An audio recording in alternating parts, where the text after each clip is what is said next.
Yeah, in today's class, in aviation law, we'll try to cover some conventions related to rights in the aircraft, safety, security, terrorism, plane hijacking, etc. So let's start. Let's start with rights in the aircraft. Okay. Was the foremost authority or convention on rights in the aircraft? It's called the Convention on International Interest in Mobile Equipment, Cape Town 2001, and the Protocol to the Convention, International Interest, Mobile Equipment on matters specific related to the aircraft equipment, Cape Town 2001. What are these actually? Okay. Uh, hmm. Cape Town Convention, 1999, established an internal regime for the registration and protection of mobile assets during airframes and aircraft engines. The Cape Town Convention and its associated protocol, which are to be read together, establish an international regime for the registration and protection of mobile assets during airframe and aircraft engine. The convention is designed to increase security and enforceability of rights in the aircraft equipment. আচ্ছা, এই যে আমি মানে একঘেয়েভাবে reading পড়ে গেলাম, কেন পড়লাম এটা? দেখেন, হচ্ছে গিয়া এয়ারক্রাফটে কি আপনার মানে বিভিন্ন ইকুইপমেন্ট থাকে না? দামি ইকুইপমেন্ট আছে, অনেক এক্সপেন্সিভ ইকুইপমেন্ট আছে। আপনাদের যে ব্ল্যাক বক্স, তারপর হচ্ছে এয়ারক্রাফটের যে ইঞ্জিন, তারপর হচ্ছে যে পার্টস গুলো থাকে, বিভিন্ন জিনিসগুলো থাকে। এই জিনিসগুলো, এগুলার আপনার মানে কি বলা যায়, এগুলার যে সুরক্ষার জন্য রেজিস্ট্রেশন এবং প্রোটেকশন, এগুলো রেজিস্ট্রেশন থাকতে হয়, প্রোটেকশন থাকতে হয়। প্রোটেকশন কেন দরকার হতে পারে? আপনার মানে কি হইতে পারে যে না, যে এগুলো আপনার মানে আপনারা তো সবাই জানেন যে মানে দেশে অনেক কিছু আছে, যেমন গাড়ি রেখে গেলেন, গাড়ি চুরি হয়ে গেলো, প্লেনে যদি এই ধরনের কোনো সুযোগ নেই, এরপরেও এই জিনিসগুলো রেজিস্ট্রেশন করে রাখতে হয়। আপনারা মানে দেখবেন আমাদের যে গাড়ি ইঞ্জিন আছে এগুলোতে চেসিস নাম্বার দেওয়া আছে, হ্যাঁ, তো এটা হচ্ছে ইউনিক, অনেকটা মোবাইলের আইএমইআই নাম্বারের মতো। তো হচ্ছে এয়ারক্রাফটে এই জিনিসগুলো থাকে, এয়ারক্রাফটে এই জিনিসগুলো রেজিস্ট্রেশন দিয়ে নাম্বার দেওয়া থাকে, রেজিস্ট্রেশন করতে বাধ্যবাধকতা থাকে, এবং রেজিস্টার দিয়ে যে পার্টস গুলো থাকে এগুলো প্রোটেকশনের জন্য হচ্ছে গিয়া আপনার কি থাকে, আপনার মানে এই কনভেনশনটা থাকে। মানে এই কনভেনশনটা থাকার ফলে কি হয়, এটা design to increase security and enforceability of rights in aircraft equipment. আপনার যদি কোথাও গিয়ে মানে বলতেছেন থিওরিটিক্যালি, যদি আপনার মানে কখনোই মানে এটা তো আর এমন ব্যাপার না যে প্লেন দিয়ে সাপোজ হচ্ছে কি আপনার মানে প্লেনের হ্যাঙ্গারে রেখে গেছেন রিকভারি ঠিক করার জন্য, এসে দেখেন আপনার ইঞ্জিন টেঞ্জিন কোনো কিছু নাই, নিয়ে গেছে। এটা করলে এটার জন্য প্রোটেকশন থাকবে, অনেকটা গ্যারান্টি ওয়ারেন্টির মতো টার্মগুলা। তো হচ্ছে গিয়ে আপনার মানে এই জিনিসগুলো যে আপনার মানে থাকবে, আপনার মানে আপনাদের কি হয় যদি মানে কি বলে আপনার মোবাইল ওয়ারেন্টি থাকা অবস্থায় যদি মোবাইল নষ্ট হয়ে যায়, বাংলাদেশে এই জিনিসটা আসলে নাই, ইংল্যান্ডে আছে। যদি ইন্স্যুরেন্স করা থাকে সেক্ষেত্রে হচ্ছে গিয়ে কি আপনাকে ওই কোম্পানির তদন্তের পরে একটা জিনিসটা ফোনটা আবার ফেরত দিয়ে দিবে। অথবা আপনার মানে কার ইন্স্যুরেন্স করা থাকলে আপনার গাড়ি যদি চুরি যায়, সেক্ষেত্রে ইন্স্যুরেন্স কোম্পানি আপনাকে কি করবে, টাকা দিয়ে দেবে। যে পরিমাণ ইন্স্যুরেন্স করেছেন ওই গাড়ি কেনার জন্য, ওই ওই অ্যামাউন্টে 1 বছর পরে গাড়ির যা দাম হবে মার্কেট ভ্যালু বিচার করে আপনার মানে আপনাকে একটা দাম দিয়ে দেয়। তো এইখানেও এই ধরনের একটা ব্যাপার আছে যে না, আমরা সিকিউরিটি এবং রেজিস্ট্রেশন করে রাখলে সেটা আপনার কি হয় মানে অন্য কেউ যদি এটা নিয়েও ব্যবহার করতে চায়, সেক্ষেত্রে আপনার মানে আইনের আওতায় পড়ে যাবে। কারণ এই যে বাংলাদেশ বিমানের যে ইঞ্জিন, এটাতে চেসিস নাম্বার যেটা লেখা আছে এটা রেজিস্টার্ড করা আছে কি বাংলাদেশ বিমানের নামে। অন্য অন্য কোনো ছোটখাটো সাপোজ ফর এক্সাম্পল বলছে থিপ এয়ারওয়েজ, এটা নিয়ে ব্যবহার করতে পারবে না। ব্যবহার করলে চেকিং এর সময় দেখে যাবে যে না, এই চেসিস নাম্বারটা হচ্ছে গিয়ে কি বাংলাদেশ বিমানের রেজিস্ট্রি করা। তো হচ্ছে এই ধরনের ব্যাপারগুলো আছে। তারপরে দেখেন, convention also establish international registry which provides the electronic registration and protection of international interests which are recognized by all notifying states, with priority being determined as first to file basis. আচ্ছা, international registry is run by Riviera Limited Ireland, a joint venture between Irish government and CETA, and is overseen by ICAO। তাহলে কি একটা এই যে electronic registration ব্যবস্থা করে দিচ্ছে, যেটার মাধ্যমে কি ইন্টারন্যাশনাল রেজিস্ট্রি, আন্তর্জাতিক রেজিস্ট্রেশন হয়ে যায়। এটার মাধ্যমে কি আপনার মানে ঘুরে ফিরে এটা করার সুবিধা কি, তাহলে দুনিয়ার যে কোনো জায়গায় আপনার যে পার্টসগুলো যে রেজিস্ট্রেশন করা থাকলো সেগুলো সবসময় ইউনিক থাকবে। আপনার পার্টস অন্য কেউ নিয়ে যদি ব্যবহার করে এবং চেকিং এর সময় ধরা পেয়ে যায়, তার একটা হেফটি ফাইন থাকবে এবং আপনার যন্ত্রপাতিটা আপনাকে ফেরত দিতে বাধ্য হবে। এটা হচ্ছে মানে ছোটখাটো একটা কনভেনশন। তো আপনার মানে এটা মেইন আপনার মনে রাখবেন যে এয়ারক্রাফট ইকুইপমেন্ট। এখানে আরো কিছু দুইটা এক্সাম্পল দেওয়া আছে, আমি তাদের সুবিধাতে একটু ভেঙে দিয়ে দিই।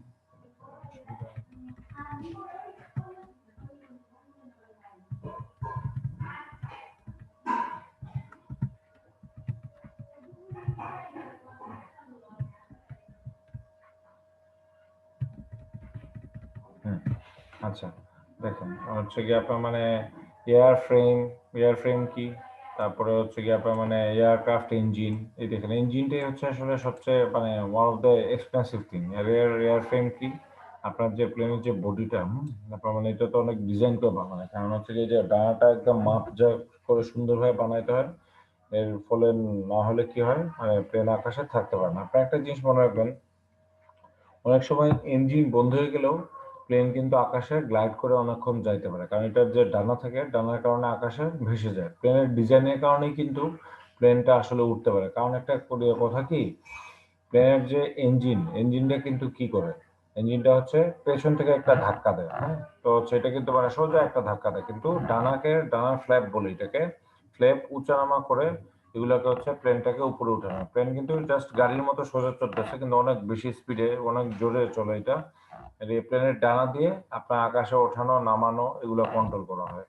কাজে এয়ার ফ্রেমের ডিজাইন এগুলো অত্যন্ত এক্সপেন্সিভ, তো সেগুলোর প্রোটেকশনের জন্য এই জিনিসগুলো থাকে। এয়ারক্রাফট ইঞ্জিন হচ্ছে the most expensive thing.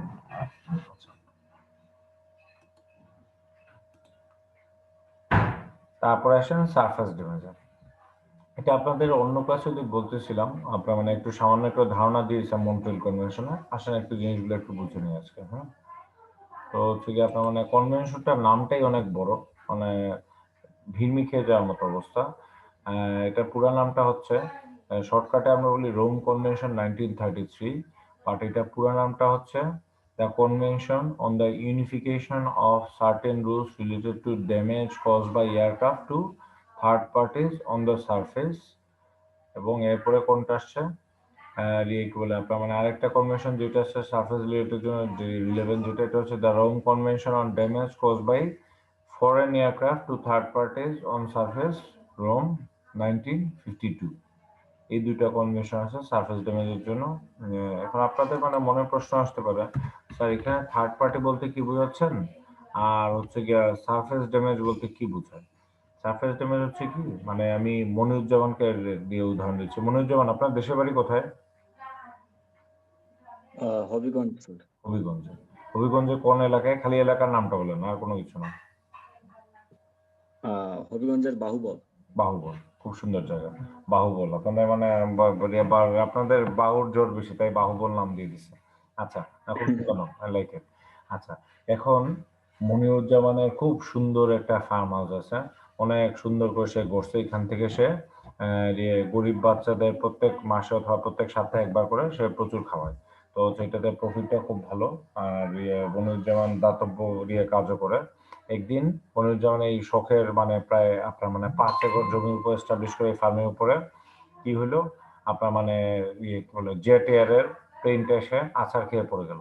মনিরুজ্জামানের farm, মুরগি, হাঁস মুরগি সব শেষ। একদিনে, এক রাতের ব্যবধান সব শেষ।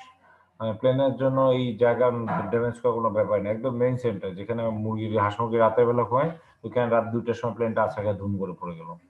এখন হচ্ছে গিয়ে মানে মনিরুজ্জামান কি করবে এখন?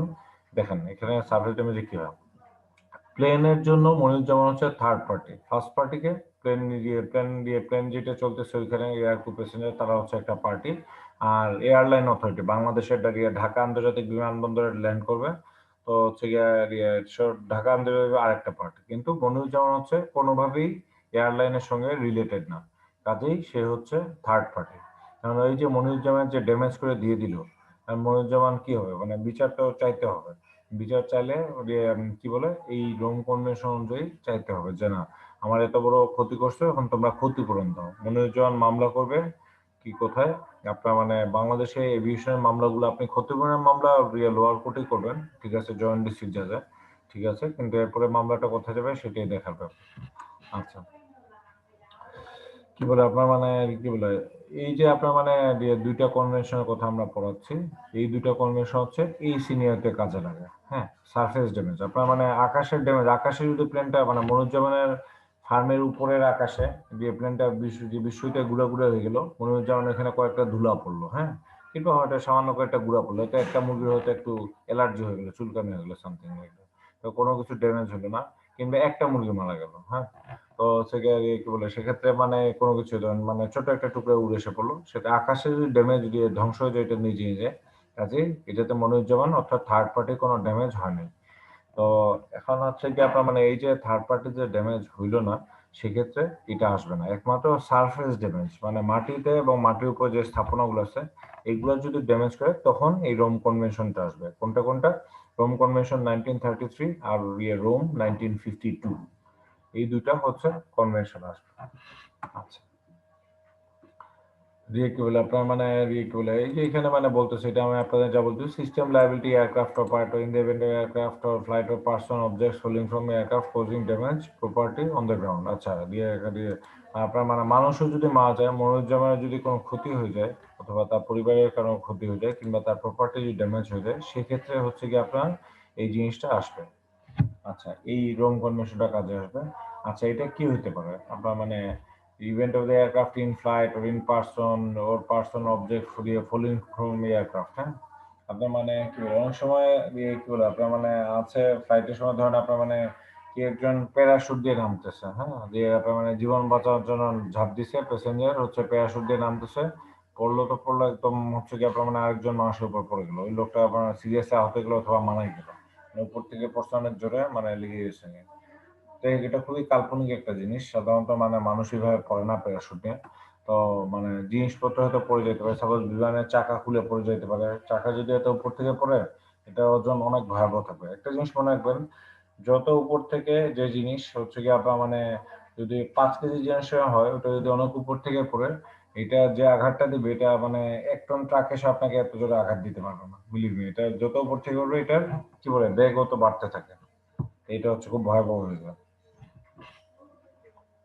এখন তাই বলে আবার একটা কি বলে আপনার মানে কাগজের পাতা, একটা কাগজ যদি এসে আপনার মানে এটা কিন্তু আকাশে ভাসতে ভাসতে মানে যে জায়গায় পড়বে দেখা যাবে বাংলাদেশে আকাশে সিলেটে আকাশের উপরে ছাড়ছেন, কাগজটা ভেসে ভেসে যেতে যেতে আইদার মানে ইন্ডিয়া ছাড়া আপনার মানে অন্য ইন্ডিয়ার বিশাল দূরে কোনো প্রদেশে পড়ে যেতে পারে। কাগজ খুবই পাতলা জিনিস, তো বাতাসে ভেসে যায় অনেক দূর, ওই ধরনের কোনো না, মোটামুটি ভারী কোনো জিনিস। আচ্ছা, যাই হোক,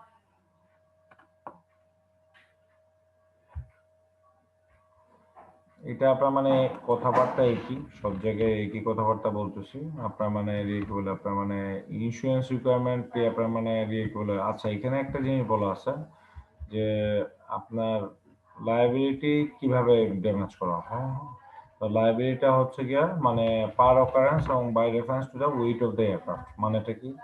আচ্ছা, লায়াবিলিটি কিন্তু আনলিমিটেড না, কারণ হচ্ছে কি এটা হচ্ছে কি এটা কত ভারী প্লেন মানে কতটুকু বড় প্লেন যেটা সার্ফেসে পড়ছে কতটুকু ড্যামেজ করতে পারে, এইরকম একটা হিসাব দেওয়া আছে, মাপজোক দেওয়া আছে। আপনাদের যাদের খুবই বেশি ইচ্ছা এই দুই জায়গায় সার্চ দিয়ে দেখে নিন যে ওয়েটের হিসাবটা কিরকম। রোম কনভেনশন 1933 এভিয়েশন ল, রোম কনভেনশন 1933 নামে গুগলে সার্চ দিয়ে কনভেনশনটা চলে আসবে, ওখানে অ্যামাউন্টটা দেওয়া আছে যে না করিয়ে কত হইলে কি হবে।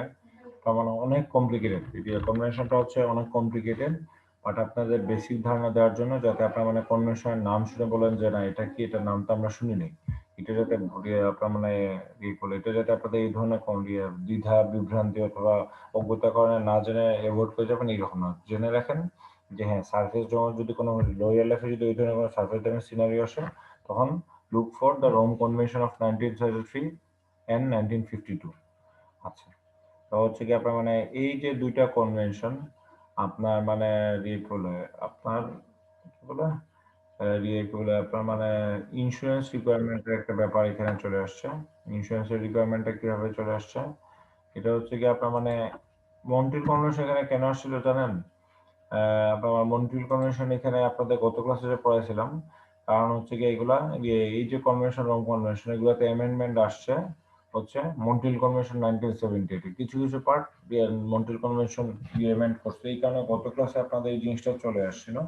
মন্ট্রিল কনভেনশন কি কি এমেন্ড করছে এই জিনিসগুলো কভার করার জন্য, যে রং কনভেনশন এই জায়গাগুলোয় আপনার কনভেনশন কভার করছে। এখন কোথায় মন্ট্রিল কনভেনশন চেঞ্জটা নিয়ে আসছে? ইন্স্যুরেন্স রিকোয়ারমেন্ট, যে হ্যাঁ বাংলাদেশ বিমান এই যে আপনার মানে রেজিস্টার করা, এগুলোর জন্য ইন্স্যুরেন্স রাখতে হবে। কি বলে এখন ইন্স্যুরেন্স কোথায় থাকতে হবে? যেসব কন্ট্রাক্টিং স্টেট আছে তাদের অঞ্চল দিয়ে যখন উড়ে যাবে ওইখানে ওদের ইন্স্যুরেন্স থাকতে হবে। আমার ইন্স্যুরেন্স থাকলে কি সুবিধা? যদি কোনো কারণে আপনার মানে সারফেস ড্যামেজই করে ফেলে, সেক্ষেত্রে ইন্স্যুরেন্স গুলো তদন্ত সাপেক্ষে মানে কি বলে আপনার মানে বিমানকে ক্ষতিপূরণ দেবে, আবার বিমান আবার এখান থেকেই হচ্ছে কি আপনার মানে যিনি ক্ষতিগ্রস্ত থার্ড পার্টি তাকে কি করবে আপনার মানে ক্ষতিপূরণ দিয়ে দিবে। ইন্স্যুরেন্সের কনসেপ্টটা তো আপনাদের সবার মোটামুটি ক্লিয়ার আছে, যে হ্যাঁ ইন্স্যুরেন্সে আপনি যদি আপনার মোবাইলটা ইন্স্যুরেন্স করে রাখেন, ফর এক্সাম্পল ইমরানের সুন্দর একটা আইফোন আছে, এটা যদি সে ইন্স্যুরেন্স করে রাখেন কোনো ক্ষেত্রে ইমরানের নিজের দোষ ছাড়া, হ্যাঁ যদি ইমরান নিজের দোষ ছাড়া, সাপোজ ইমরান হচ্ছে কি মানে রাগ উঠলে প্রচন্ড মোবাইলটা আছাড় মেরে ভেঙে ফেললো, ইমরান যদি এটা কখনোই করবে না, তাকে আমি যদ্দূর চিনছি সে খুবই ভদ্র ভালো একটা ছেলে, এক্সাম্পল দেওয়ার জন্য বলতেছি। তো হচ্ছে যে আপনার মানে কি হবে আপনার এই যে যদি নিজের দোষে কোনো কিছু করে ফেলে তা সেক্ষেত্রে ইন্স্যুরেন্স টাকা দেয় না। কিন্তু ইমরানের মোবাইলটা ছিনতাই হয়ে গেল নর্থ ইস্টের সামনে, আর কি বলে মুখোশ পরা পিপি পরা লোকজন সে ইমরানের দামি আইফোনটা নিয়ে চলে গেল। এটাতে তো ইমরানের কোনো দোষ নেই। ইন্স্যুরেন্স কোম্পানি কি করবে, ইমরানকে আইদার নতুন একটা ফোন দিয়ে দিবে, না ইন্স্যুরেন্সের শর্তটা যেভাবে আর কি করে আপনাদের সিয়াম আছেন আমাদের এখানে, আশা করি সিয়াম ভালো বলতে পারবেন। তো হচ্ছে গিয়ে মানে সিয়ামদের কোম্পানির কাছে যদি ইন্স্যুরেন্স করা থাকে, ছিনতাই হয়ে গেলে সিয়ামদের ক্লজে যদি দেওয়া থাকে যে না ছিনতাই টিনতাই ক্রিমিনাল অ্যাক্ট হলে আমরা দিব না, দুইটা দেওয়া থাকে তাহলে ইমরান ক্ষতিপূরণ পাবেন না। ক্ষতিপূরণ তো না আসলে এটা ইন্স্যুরেন্স করা, এটার জন্য বছরে ইমরান অনেক টাকা দেন সিয়ামের কোম্পানিকে। তো হচ্ছে কি আপনার মানে বছরে প্রত্যেক বছরই কিন্তু দিতে হয়, জানি না সিয়ামদের স্কিমটা কিরকম, বাট ইংল্যান্ডে এই ধরনের বছরে একটা দিয়ে রাখতে হয়, এক বছরের জন্য দিয়ে থাকে ইন্স্যুরেন্স থাকে। তো ইন্স্যুরেন্সের সুবিধা হচ্ছে আপনার যদি কোনো ড্যামেজ হয় সেক্ষেত্রে ইন্স্যুরেন্স কোম্পানি আপনাকে আইদার টাকা দিয়ে দেবে নাহলে জিনিসটা কিনে দিয়ে দেবে। তো হচ্ছে এই কারণে মন্ট্রিল কনভেনশনে বলে দিছে যে না তুমি যে দেশের উপর দিয়ে উঠতে যাও কন্ট্রাক্টিং স্টেট মানে যে যে দেশগুলো মানে মন্ট্রিল প্রোটোকল সাইন করছে, রোম কনভেনশনের পরে মন্ট্রিল প্রোটোকল সাইন করছে, যারা এই দুইটাই সাইন করা তাদের সবারই এয়ারক্রাফটের কি বলে এই সার্ফেস ড্যামেজের ক্ষেত্রে একটা ইন্স্যুরেন্স রাখতে হবে। ইন্স্যুরেন্স থাকার সুবিধা হচ্ছে প্লেন যদি কোনো কারণে এয়ারলাইন্সের নিজের দোষে না, ওদের অন্য কোনো দোষে, সাপোজ একটা পাখি এসে ডানায় ঢুকে গেল, প্লেনটা একদম বিধ্বস্ত হয়ে গেল এবং বিধ্বস্ত হয়ে পড়লো মনিরুজ্জামানের বাহুবলের ফার্ম হাউসে, সেক্ষেত্রে কি হবে ইন্স্যুরেন্স কোম্পানি এয়ারলাইনকে টাকাটা দিবে, এয়ারলাইন হচ্ছে গিয়ে কি এইখান থেকে মনিরুজ্জামানকে ক্ষতিপূরণটা দিয়ে দিবে। এটা হচ্ছে ইন্স্যুরেন্সের মানে সুবিধা। আচ্ছা এরপর দেখেন মন্ট্রিল প্রোটোকল হচ্ছে গিয়ে অ্যামেন্ডমেন্ট করছে 78 সালে, এটা হচ্ছে গিয়ে আপনার মানে কি বলে আপনার মানে ফোর্স হয়ে আসছে হচ্ছে 25 জুলাই 2002। আচ্ছা এরপরে আরেকটা কনভেনশন আসছে আপনার মানে রোম কনভেনশনকে মডার্নাইজ করার জন্য। যথারীতি একটা জিনিস আপনার খেয়াল করে দেখবেন, আপনার মানে এই যে কনভেনশন গুলো আপনারা তো মেরিটাইম লতে পড়ে আসছেন, অনেক নতুন নতুন কনভেনশন আসছে এবং অনেক ভালো ভালো কনভেনশন আসছে, কিন্তু এইগুলা দেশগুলো সাইন করতে চায় না। কারণ কি? কারণ হচ্ছে এগুলোতে লায়াবিলিটি বেড়ে গেছে, অনেক আধুনিক হচ্ছে, সব দিক দিয়ে লায়াবিলিটি ফাঁকি দেওয়ার সুযোগ খুব কম। এই কারণে হচ্ছে কি আপনার মানে আসলে এটা একটা কারণ, তারপরে আরো অনেক কমার্শিয়াল কারণ আছে। কারণ কি এই লাইনে একটা ব্যাপার আছে, সিমেন্ট থেকে নিয়ে এয়ারক্রাফট যারা কমন কিছু জিনিস তারা এগুলো একদম বুঝে যায়, হঠাৎ করে চেঞ্জ করলে ইন্ডাস্ট্রির জন্য মানে তাদের বুঝে উঠতেই অনেক সময় লাগে, প্রপার ট্রেনিং অনেক খরচ। মানে সাপোজ মানে ইউএসএ তে যদি একটা আইন চেঞ্জ করে সেটা কিন্তু ট্রেনিং দেওয়ার জন্য ওদের কোটি কোটি ডলার খরচ হয়ে যেতে পারে, কারণ ওদের এয়ারলাইন্সের সংখ্যা এগুলোর সংখ্যা ইত্যাদি অনেক বেশি। এই কারণে হচ্ছে ওরা এগুলোতে বেশি ইন্টারেস্টেড থাকে না। তো হচ্ছে নতুন প্রোটোকল আসবে, লায়াবিলিটি আরো বেড়ে যাবে, প্লাস আমার ট্রেনিং প্রোগ্রামে আরো কত খরচ হয়ে যাবে, এই কারণে ওরা এগুলোতে খুব বেশি ইন্টারেস্ট দেখায় না। যাই হোক মানে এটা হচ্ছে গিয়ে আপনার মানে তাদের ওইরকম একটা ব্যাপার আছে। এখন আপনার মানে নতুন যে কনভেনশন আসছে সেটা হচ্ছে গিয়ে কি compensation for damage caused aircraft by third parties Montreal 2009। এটাকে আপনার মানে অন্য নামে বলা হয় জেনারেল রিস্ক কনভেনশন। হ্যাঁ, তো জেনারেল রিস্ক যে কনভেনশন এটা কি উদ্দেশ্য ছিল যে রোম কনভেনশন 55 কে আপনার মডার্নাইজ করবে, আধুনিকায়ন করবে। এখন হচ্ছে কি আপনার মানে রিকুলার দেখেন, এটা হচ্ছে কি damage cause by the aircraft in flight other than as a result of act of an unlawful interference with the aircraft which dealt with under convention of compensation for damage of to third parties. আচ্ছা, আর কি বলে, suppose প্লেনে হচ্ছে কি আপনার মানে কি কি বলে, এটা এই কনভেনশনটাতে একটা জিনিস সুবিধা দিয়ে দিছে। 9/11-এ কি হয়েছিল আপনার মানে প্যাসেঞ্জাররা প্লেন ছিনতাই করে টুইনটার উপর আছাড় খেয়ে পড়ছিল। হ্যাঁ, তো এই যে জিনিসগুলো, এখানে তো এয়ারলাইনের দোষ নেই, ছিনতাইয়ের শিকার হয়ে গেছে। এই জিনিসটা ক্লিয়ার করে দেখেন, এটা সালটা দেখেন কত সালে করছে, 2009, মানে 9/11-এর পরে 2001 সালের সেপ্টেম্বরের 9 তারিখে যে ঘটনাটা ঘটে যায়, সেপ্টেম্বরের 11 তারিখ নিউ ইয়র্কে এবং পেন্টাগনে যে ঘটনাটা ঘটে যায়, এই ঘটনার পরিপ্রেক্ষিতে কনভেনশনটাকে একটু মডার্নাইজ করা হয়েছে যে না, এখন এরোপ্লেন যেহেতু ছিনতাই হয়ে গেছে এবং ছিনতাই হওয়ার পরে এটা কি টুইন টাওয়ার থার্ড পার্টির উপরে আছাড় খেয়ে পড়ছে, এই যে জিনিসটা হয়েছে এখানে এয়ারক্রাফটের লায়াবিলিটি কোথায়, আসলে তো ওটা নাই। মানে এখন প্যাসেঞ্জার উঠানোর দায়িত্ব হচ্ছে গিয়ে কি এয়ারপোর্ট সিকিউরিটি, ওরা দিয়ে দিছে। এই দায়িত্ব এরোপ্লেন কোম্পানির না, এটা হচ্ছে কি আপনার মানে এটা আপনার শিকাগো কনভেনশনে আছে জিনিসগুলো যে না কোনটা কার দায়িত্ব, আইসিএও ভাগ করে দিয়ে দিছে। এখন এই জায়গাতে প্লেনের দোষ নেই যে হ্যাঁ তোমরা হচ্ছে মানে যারা সন্দেহভাজন ওদের তুমি প্লেনে উঠে দিছো, ওরা নিয়ে আছাড় খেয়ে দিচ্ছে। এই কনভেনশনে এই জিনিসটা থেকে বলে দিছে যে না, যেখানে আনলফুল অ্যাক্টের মাধ্যমে প্লেন দিয়ে অন্য কোনো থার্ড পার্টি ড্যামেজ করা হবে, সেই ক্ষেত্রে কেরিয়ার অর্থাৎ এয়ারপ্লেন কোম্পানি কেরিয়ার ওরা দায়ী থাকবেন না। কাজে এটার জন্য হচ্ছে কি আপনার মানে কি এই কনভেনশনটা আপনার মানে জেনারেল লিস্ট কনভেনশন, এটাতে এই জিনিসটা খুব মন্ট্রিল 2009 এটা ক্লিয়ার কাট করে বলে দেওয়া আছে। আচ্ছা, আরেকটা প্রশ্ন হচ্ছে কি আপনাদের কি বলে, এই যে আপনাদের মানে এই যে কনভেনশনটার কথা আমি এখনো বললাম, এটা কিন্তু এখনো ফোর্সে আসেনি। একটা ইন্টারন্যাশনাল ট্রিটি ফোর্সে আসার জন্য মিনিমাম 30টা দেশের হচ্ছে গিয়ে কি মানে কি বলে আপনার রেটিফাই করতে হয়। হ্যাঁ, নিজের দেশে একটা করতে হয়। বন্ধুত্ব, এটাকে আমি ঠিক বলতেছি না? 30টা না আরো বেশি? গতবার আপনাদের এই লেকচারে মানে এভিয়েশন লতে গতবার পড়াইছিলাম আহ কতটা দেশ মিনিমাম সাইন করলে একটা নতুন কনভেনশন ট্রিটি ফোর্সে আসে। এখনো মানে এটাই মিনিমাম রিকোয়ারমেন্ট, থ্রেশহোল্ডটা এখনো ফুলফিল করে নাই। আচ্ছা, তারপরে হচ্ছে কি আপনার মানে এটা গেল, এটা হচ্ছে কি আপনাদের কি বলে এই যে রোম কনভেনশন গেল, এটা কিন্তু খুব ইম্পর্টেন্ট। এটা মানে পরীক্ষা এক্সামে যত অল্প মার্ক হোক আসার মতো ইম্পর্টেন্ট জিনিস। আচ্ছা ঠিক আছে, এরপরে আপনাদের পড়ানোর যা আছে খুব ইন্টারেস্টিং কিছু জিনিস। একটা নৌকা অনবোর্ড এয়ারক্রাফট মানে প্লেন চলাকালীন অবস্থায় যদি কোনো ঘটনা ঘটে তাহলে এটাকে মানে কি বলা যায়? আপনারা মানে দেখেন এখানে ক্রিমিনাল জুরিসডিকশনের কথায় চলে আসছি। এখানে আপনারা মানে অনেকে মনে করেন যে হ্যাঁ, এই যে আপনার মানে যদি কোনো ক্রিমিনাল ঘটনা ঘটে থাকে আকাশে স্পেসে থাকা অবস্থায় প্লেনে, তাহলে এটা হচ্ছে যে দেশের উপর দিয়ে উড়ে যাচ্ছেন ওই দেশের আইন এবং লই অ্যাপ্লিকেবল হবে। এখন এটা হচ্ছে কি এটাকে ওরা মানে আপনার মানে কি বলে ইন্টারন্যাশনাল জার্নালের লেখকরা এটা বলতেছেন this is a crude metaphor, মানে এটা খুব বেশি একটা মানে সিম্পলিফাইড একটা ভার্সন, মানে করে বলে দিলাম হচ্ছে গিয়ে দিল্লি বহুত দূর হ্যাঁ, দিল্লি অনেক দূর, তো হচ্ছে কি আসলে কত দূরে দিল্লি কোন জায়গায়, তারপরে হচ্ছে কি আপনার মানে সাপোজ দিয়ে অনেক দূর থেকে একটা লোক আসছে দিয়ে কি বলে আপনার মানে চাইনিজ একটা লোক আসছে, সে এইভাবে চিনে না, যদি এখন মডার্ন গ্লোবালাইজেশনের যুগ, তারপরে আমরা বললাম যে দিল্লি তো বহুত দূরে, মানে আর কোনো জিজ্ঞেস করলো যে না কোন জায়গায় যাবো কি হয়ে যাবো, আমরা বললাম দিল্লি তো বহুত দূর। এইভাবে তো সিম্পলি আসলে বলা যায়। এখানে বলতেছে এই যে এত সহজভাবে যে বলে দিল হ্যাঁ যে দেশের উপর দিয়ে রয়েছে ওই দেশে আইন হবে, এটা বলাটা সহজ কিন্তু করাটা আসলে অনেক কঠিন। কেন কঠিন দেখেন, in international law a distinction has to be made between three types of state jurisdiction. একটা রাষ্ট্রের তিন ধরনের জুরিসডিকশন থাকে। কি কি jurisdiction? Territorial jurisdiction over national territory, মানে তার নিজস্ব অঞ্চলের উপর তার কি আঞ্চলিক জুরিসডিকশন আছে। এবং all person and things therein, ঠিক আছে, মানে এবং যারা ব্যক্তি আছে ব্যক্তি এবং বস্তু সবকিছুর উপরই ওই টেরিটরির কি ওই লয়ের আওতায়।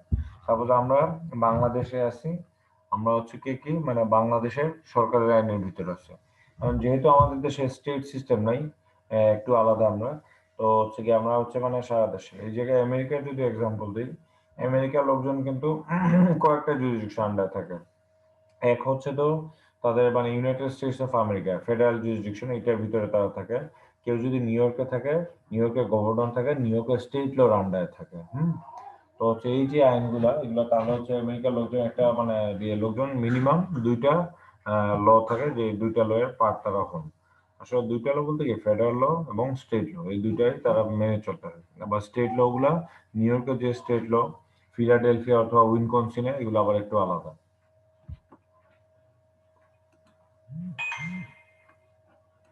আচ্ছা, এই যে আপনার মানে স্টেট যে জুরিসডিকশন, আপনার মানে টেরিটোরিয়াল জুরিসডিকশন আবার ন্যাশনাল টেরিটরি, এটা বললাম। তারপরে কোয়াজি টেরিটোরিয়াল জুরিসডিকশন আবার national ships and aircraft and all person things thereon. আচ্ছা, কোয়াজি দেখেন মানে আপনার মানে বলেন মানে পুরোপুরি না, কিন্তু কিছুটা মানে অর্ধেক আছে অর্ধেক নেই, এই ধরনের বুঝায়। আচ্ছা, মানে কাছাকাছি। সম্পূর্ণ না। হ্যাঁ, বলেন মনিরুজ্জামান। বলছি স্যার, কাছাকাছি যেটা ওইটা। কাছাকাছি, রাইট রাইট রাইট। এই যে আপনাদের মানে নেগোশিয়েবল ইনস্ট্রুমেন্ট অ্যাক্টের যে মামলা, এগুলাকে বলা হয় কি কোয়াজি সিভিল, কোয়াজি ক্রিমিনাল। মানে পুরোপুরি ক্রিমিনাল মামলাও না, আবার পুরোপুরি সিভিল মামলাও না, এখানে দুইটার মিক্সচার। আচ্ছা, তারপরে হচ্ছে কি আপনার মানে কি বলে তারপরে personal jurisdiction over all other national এবং all person under states protection. আচ্ছা, তাহলে হচ্ছে গিয়ে কি পার্সোনাল জুরিসডিকশন, একটা ব্যক্তির উপর একটা জুরিসডিকশন দিয়ে থাকে, সেটা হচ্ছে কি অন্য সব দেশের উপরে, এবং all person under state protection. মানে বাংলাদেশে যারা আছেন, সাপোজ হচ্ছে ফরেনার যারা থাকেন, ওনারা কি বাংলাদেশে ওটা ওনাদের নিরাপত্তা দিয়ে থাকে, এটা মানে ওর দায়িত্ব, যে আমরা আমাদের নিজের দেশের নাগরিকদের যেভাবে দায়িত্ব দিব, ওনাদের দায়িত্ব দিব। তো হচ্ছে কি আর কি বলে ঠিক অন্যান্য দেশের কি বলে অন্যান্য দেশের লোকজন বাংলাদেশে এসে যা কাজ করবে, তারা কি বাংলাদেশের লয়ের আয়ত্তাধীন থাকবে। এটা হচ্ছে কি আপনার মানে তাহলে তিন ধরনের জুরিসডিকশন থাকে ইন্টারন্যাশনাল লতে। আপনার মানে এই জিনিসগুলো জানি না আগে কখনো পড়ছেন কিনা, বাট একটু কমপ্লিকেটেড থিওরি। বাট আপনার মানে যত যাবেন প্র্যাকটিসে যদি থাকেন, এই জিনিসগুলো আপনাদের আমার থেকে ক্লিয়ার হয়ে যাবে। আচ্ছা, তারপরে হচ্ছে কি আপনার কি বলে কি বলে আপনার মানে এখানে একটা কথা বলে দেওয়া আছে। আচ্ছা, কি বলে আপনার মানে যদি কনফ্লিক্ট হয় তিনটার ভিতরে, হ্যাঁ, এখানে আপনার মানে তিনটা জুরিসডিকশনের কথা বলতেছে। যদি তিনটে জুরিসডিকশনের কনফ্লিক্ট হয়, সেক্ষেত্রে টেরিটোরিয়াল জুরিসডিকশন মানে এক নাম্বার যেটা, সেটা নাম্বারিং করে দিলে আপনাদের মনে বুঝতে সুবিধা হতো। টেরিটোরিয়াল জুরিসডিকশন ওয়ান দিয়ে দিই। তারপরে হচ্ছে কি আপনার positive jurisdiction or national jurisdiction ধরেন পার্সোনাল সুন্দর করে দিয়ে দিলে আপনাদের সুবিধা হবে না।